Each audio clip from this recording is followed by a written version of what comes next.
Pula ko si Michael Aviles ng Volunteers of Christ. Isa po ako sa mga workers dito. Bali po ako yung nasa sa instrument po. Ako po yung leaders ko and artist ng pinaka-artist po ng church. Ang gawa po namin dito is kaya po yung nasa likuran. Yung ministry ko po, sharing the gospel in the different way. Gaya po ng use the method of art and music.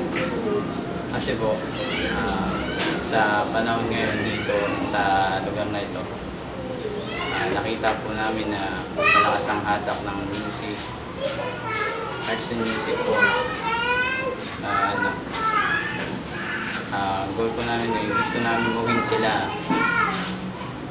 lalo na po yung mga kabataan for music. Papasalamat po kami, papasalamat po ako dahil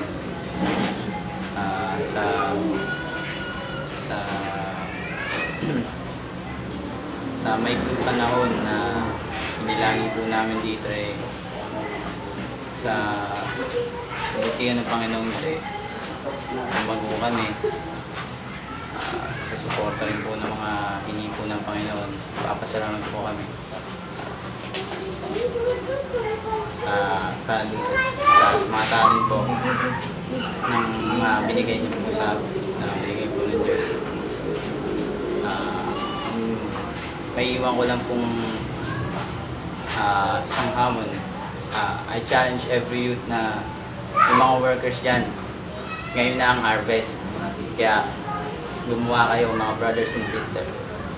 Sa panahon na pasama ang panahon, ngayon tayo kailangan.